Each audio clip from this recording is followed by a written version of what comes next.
Hey there, Carnivore fam. You are watching Amber and Dan's Carnivore Life. I'm Amber, Dan's at work. And you guys are just in time for dinner. I am bringing you the 5th video of the Fall Comfort Food series. And tonight we are going to do something you guys, I know you've heard of. You probably already saw it in the title of the video. And we're going to do something a little extra with tonight's dinner. So tonight we are making a carnivore meatloaf. This is not going to be a ketovore meal tonight, but if you want to add the extra ingredients, by all means. When my mom did our meatloaf growing up, it was always chopped bell pepper and chopped onion. And of course, you know, the breadcrumbs or oats she'd put in there. But tonight we are doing the ground beef, pork panko, and a little bit of seasoning in there. And that's it. And then the extra part, we are going to do Chris Cooking Nashville. We're going to do his carnivore mashed potatoes. Okay.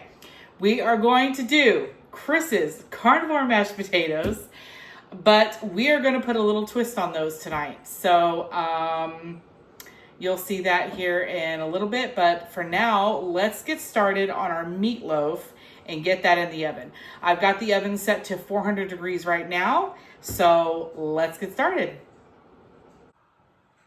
Okay, so for this recipe, we are going to need some ground beef. No, we're not going to use this whole 10-pound roll. I have to separate some of it. We're probably going to use about 3-4 pounds of it. We're going to need some eggs, salt, pepper, garlic salt, or salt, pepper, garlic powder, onion powder, sorry. And I use this in my meatloaf. Not the cleanest, but it gives it a really good flavor. Pork panko to, you know, hold it all together. And some Worcestershire sauce for that extra little kick. I love it in my meatloaf. And that's it. That's all we're going to need here for tonight's recipe. Well, part 1 of tonight's recipe. Here we go, y'all. So I got 4 pounds of ground beef in this bowl right here. And you want a bowl big enough to mix all of this in. We're going to put in 2 eggs, because this is also going to help bind the meatloaf.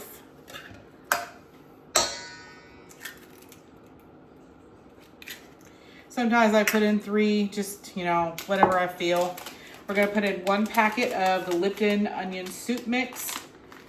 Now with this onion soup mix, you're not going to need a whole lot of salt, because this stuff is already salty by itself. And there's just little bits of chopped onion in here, but not enough to really, you know, cause concern. And then of course we've got our garlic powder. The basics, the basic ingredients, the 4 staples that I always have in my kitchen. And we're going to throw in some black pepper, a little bit of salt, and some Worcestershire sauce. Now I'm probably going to put in about 1/4 cup. Not only does it give the meatloaf extra flavor, but it also keeps it moist. There's nothing worse than a dry meatloaf. If you're a woman or man, whatever, make sure you take your rings off before we get in here, because we are going to dig in with our hands and mix this all up.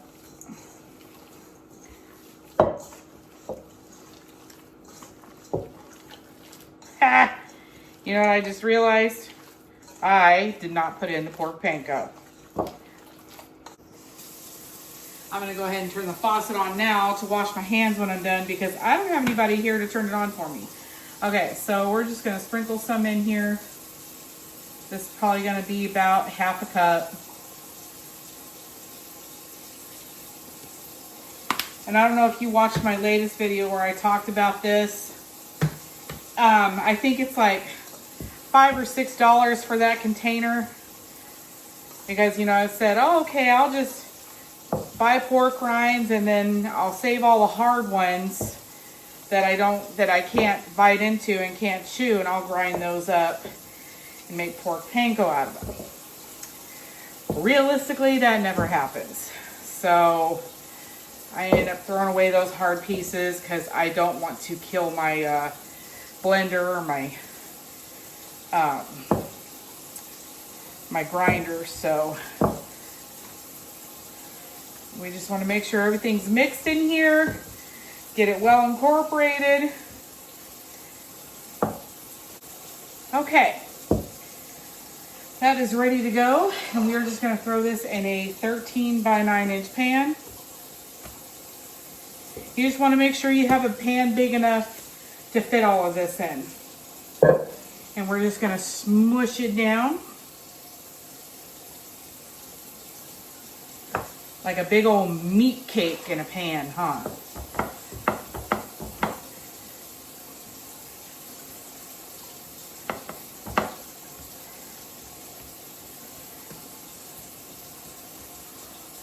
Smells good.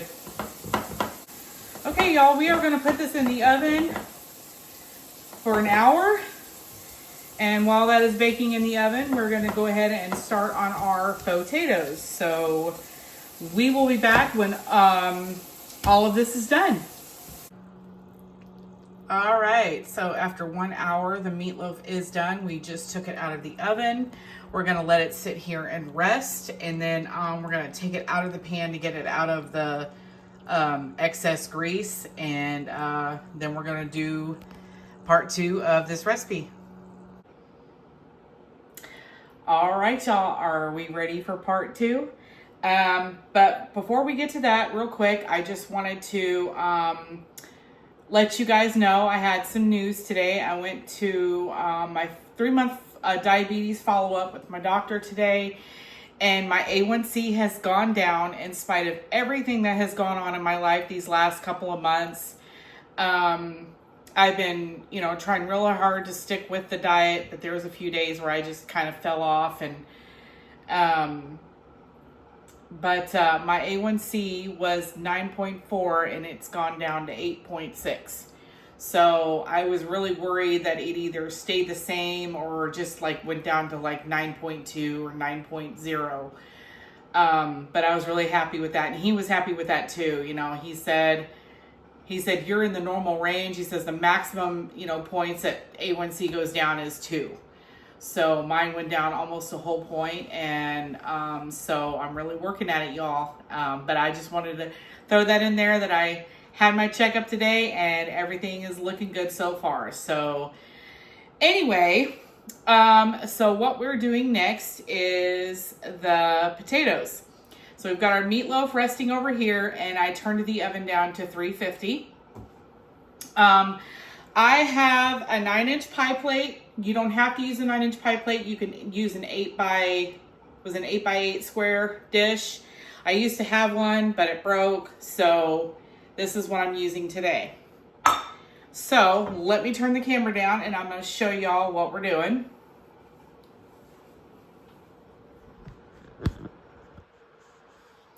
Okay.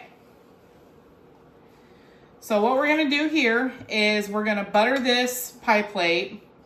But what we have here is our faux mashed potatoes. And then we have 1.5 cups of shredded cheddar cheese. We have about a 1/2 cup of sour cream, garlic powder, onion powder, and we've got some chives. So let me get some butter so we can butter this dish. Probably just enough to do it too. And you don't have to be like me and use your fingers. I just find it easier.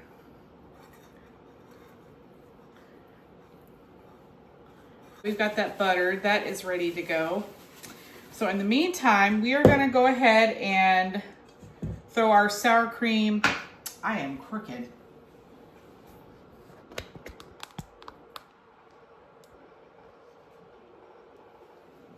Sorry about that. We're gonna go ahead and just scoop our sour cream into the potatoes.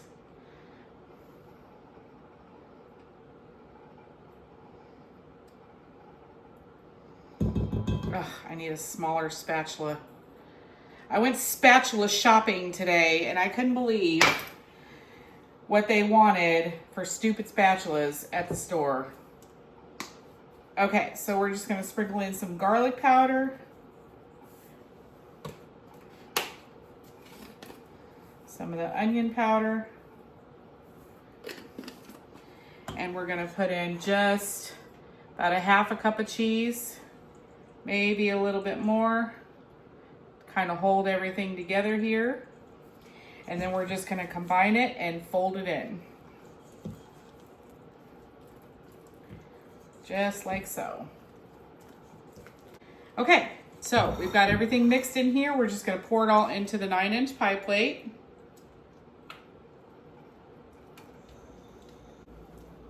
Okay, and then you just wanna spread it around.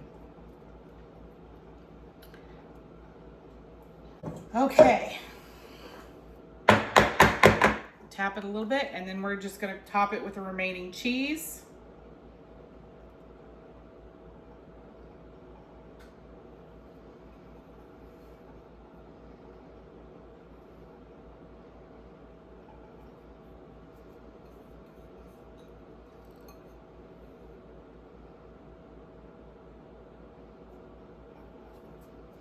Okay.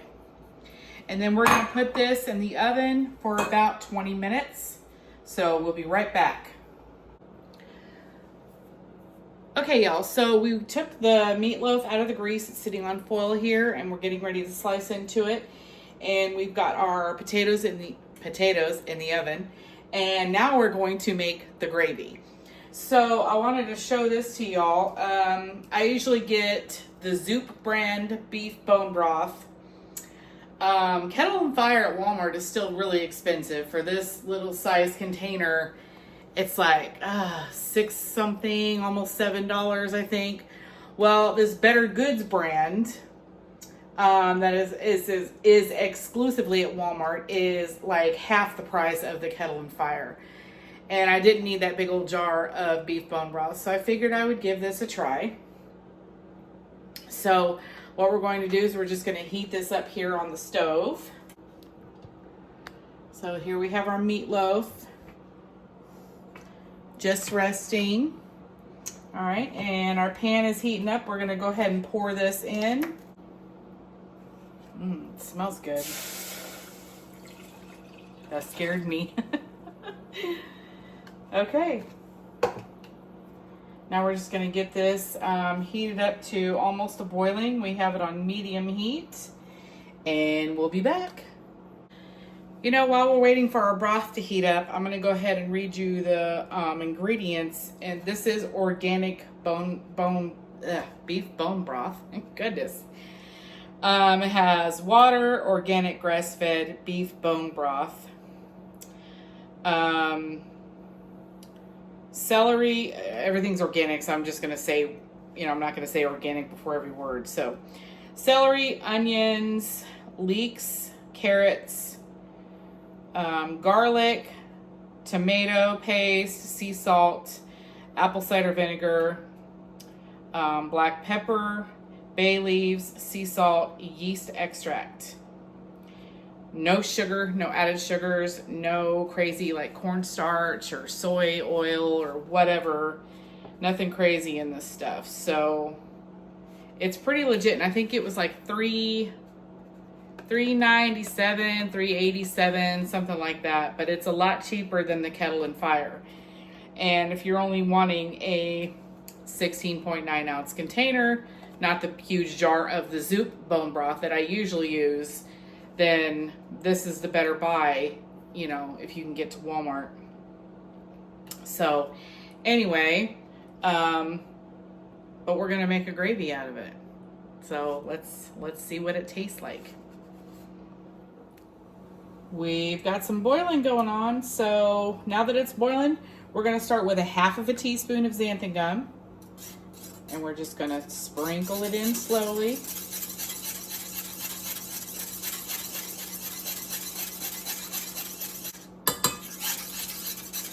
Add more if you need it.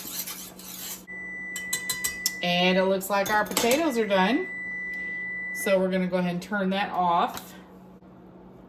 Okay, we just turned on our broiler. We're gonna go ahead and turn this down a little bit and see how thick this gravy's getting.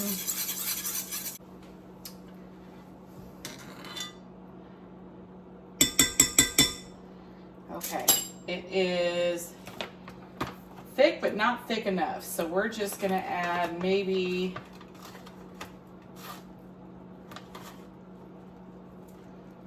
quarter of a teaspoon more. Okay, that should be good. We have nice thick gravy now. Okay, I'm gonna go ahead and turn this off and let it set. Somebody commented on my last video when I made the potatoes and said I shouldn't use my whisk in my pan, my metal whisk in my pan. And I asked why, but they didn't answer me. But this is hex-clad cookware. You can use metal utensils in here. Now, I don't suggest taking a sharp knife or anything with a sharp edge that's metal and, you know, scraping around in there. But you can use a metal whisk, a metal spoon to stir your stuff. So, anyway, all right, we have the perfect gravy here. And we're going to let it cool down a little bit. In the meantime, I've got the broiler on high. We're going to go ahead and get our potatoes. And we're gonna stick them under the broiler for a couple of minutes just to get that browning on the top.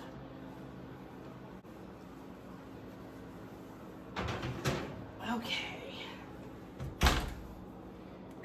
We're gonna check it after 1 minute because it doesn't take very long.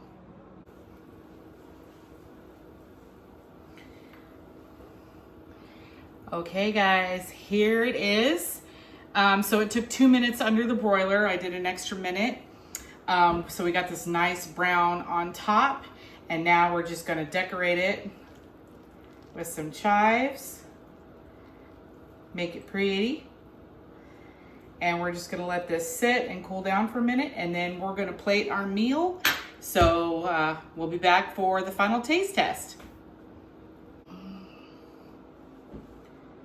Okay, you guys, this sat for about 5 minutes, so we're gonna go ahead and dig in here.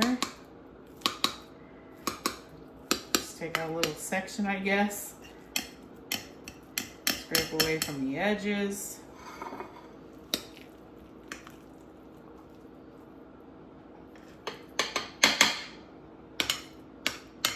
Oh my gosh, it's so creamy, you guys.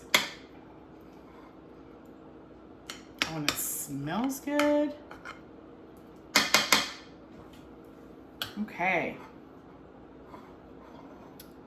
All right, now let's do the taste test.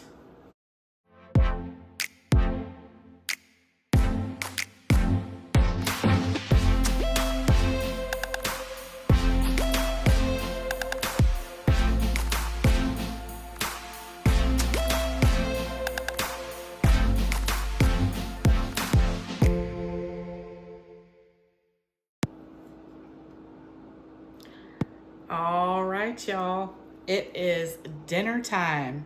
So let's give this meatloaf and gravy a little taste first. Let you know how moist it is. Mmm. Mmm. Mmm. Oh my goodness. Now, if you're strict, you don't have to use that beef onion soup mix. But it really makes a big difference. Wow. And the gravy is spot on.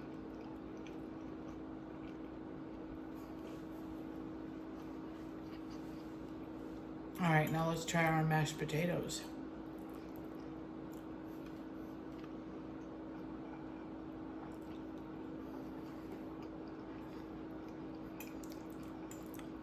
Wow. Wow.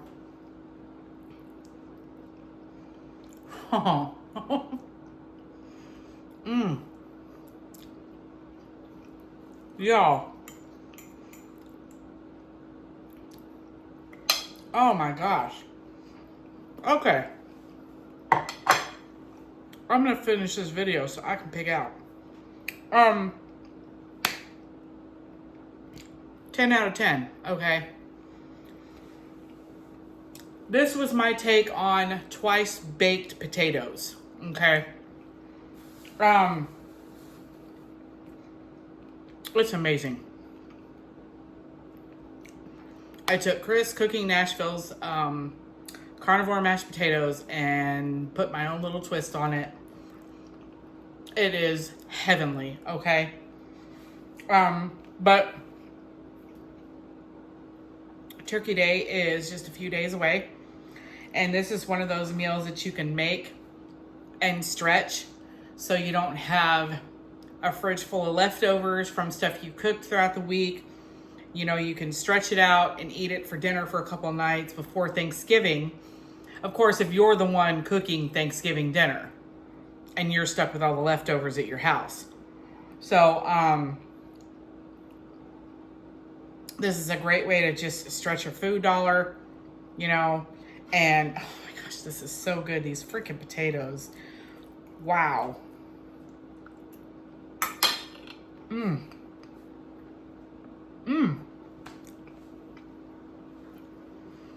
The garlic, the onion powder. It's amazing. It's so good. And then you got that cheddar crust on top. Dude, I cannot stop eating this. Okay. Well,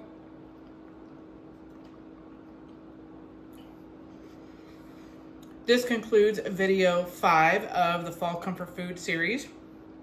Meatloaf and mashed potatoes.